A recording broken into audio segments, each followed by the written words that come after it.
welcome to our first Realtor Spotlight here at Brentwood Bank. I'm Andy Goff, VP Residential Mortgage Sales Manager, and my guest today is none other than Matt Gillespie, Coldwell Banker.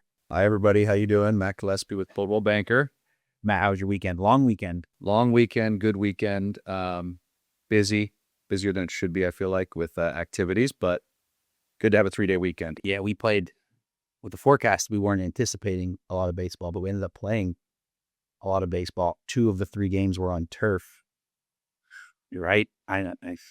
Anyway, So much for a weekend off, right? we played last night at 7 p.m. at Dixon, 7-year-olds. About the 3rd inning, my left fielder's laying down in the grass. Yeah, had too much at the cookout beforehand. They all swam and ate their 4 hot dogs, and then we're checked out. Well, Matt, again, thanks for joining us. You and I have been working together now for 6 or 7 years. 6, right? 7. Yeah. We had to get it in there. I told my son I would. Great at what you do. Obviously, always keeping your best interest of your customers in mind. But beyond working with you, I also consider you a good friend. So I was delighted when we got the opportunity to do this. I'm thinking, you know what? Matt's the guy. He's the first one up. So tell us a little about yourself, work, life, hobbies, whatever you want to talk about. Yeah. Yeah, exactly. We had a little conversation beforehand about that. Yeah, obviously love working with you too, Andy. Also consider you a friend. So yeah, I got in the business going on 11 years ago, I think now. And I love it. It's everything. Every day is something different. Lots of challenges, lots of fires to put out. But when I'm not working, which feels like it's rare these days, love spending time with my family, like doing outdoor activities, hiking and things of that nature. And as you know, play a lot of platform tennis or paddleball. So we've been trying to recruit Andy for a while now. Maybe we'll get him out there coming up here soon. Might not like enough. Yeah, That game's tough. But otherwise, like to read and just chill out when I'm not working, if that makes sense. Well, I've seen it firsthand. I work with dozens of realtors, but can you elaborate on what differentiates you from some of the other ones? Like why Matt Gillespie? Yeah.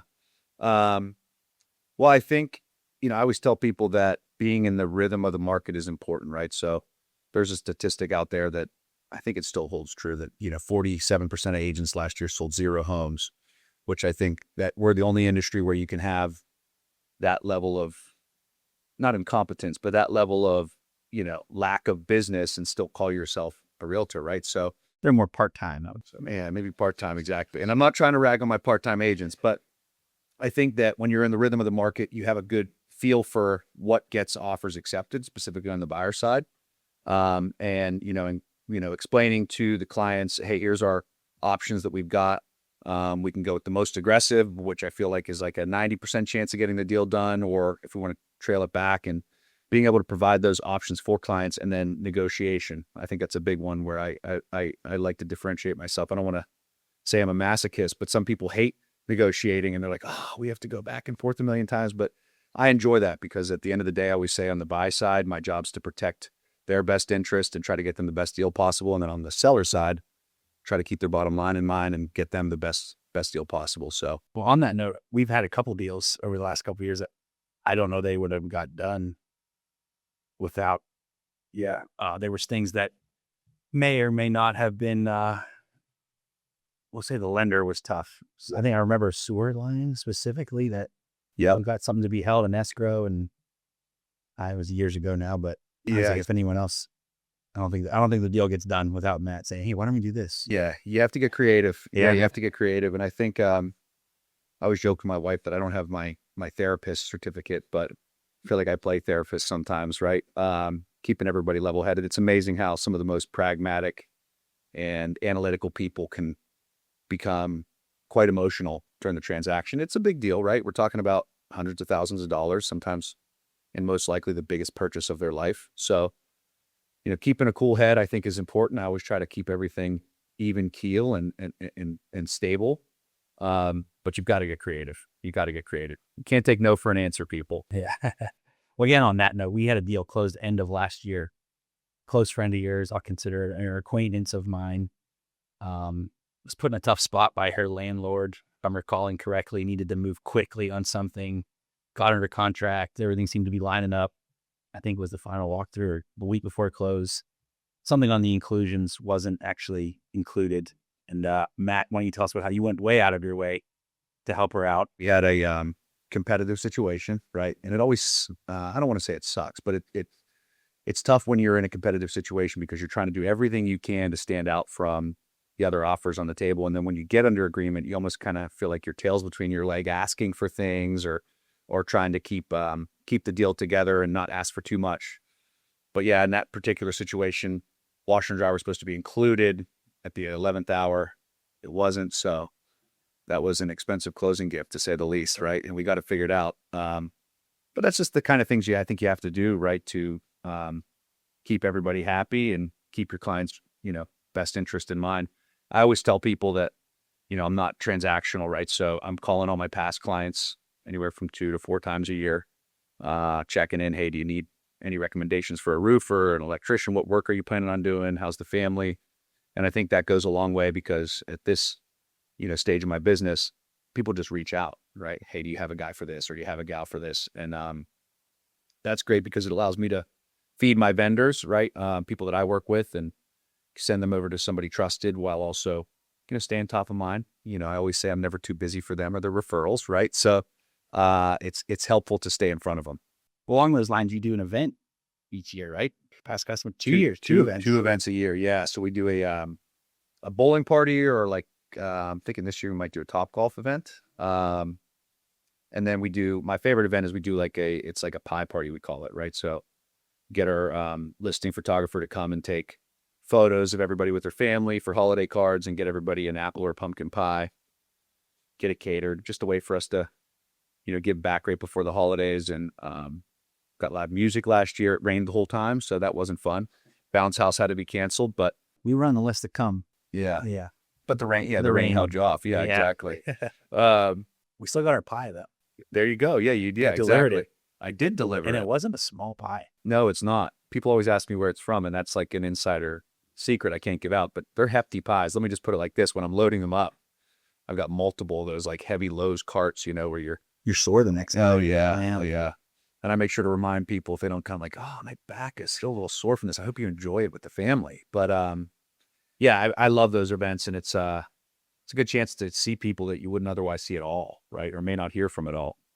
So I think every agent should do that. Yeah. Some type of client appreciation. Well, on our side of the business, I closed 100 deals last year. I saw one of them. Yeah. Well, I guess I see in the closing, but you don't have a relationship like you had with them. Like you're seeing them, or Yeah. taking them to homes.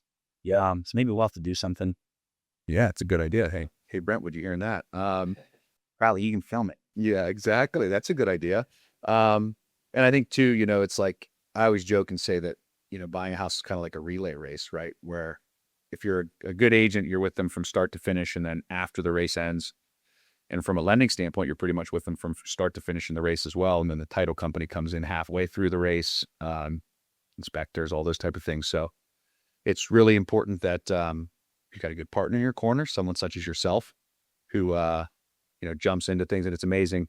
I never want to be one to badmouth people, but it's amazing how when people will come to me with a random lender, if you will, just the communication different, the level of communication that they have versus you is night and day. And so you're kind of like an offensive lineman, I think, in a lot of ways, right? Like no one notices you unless the quarterback gets sacked, right? Unless there's a problem.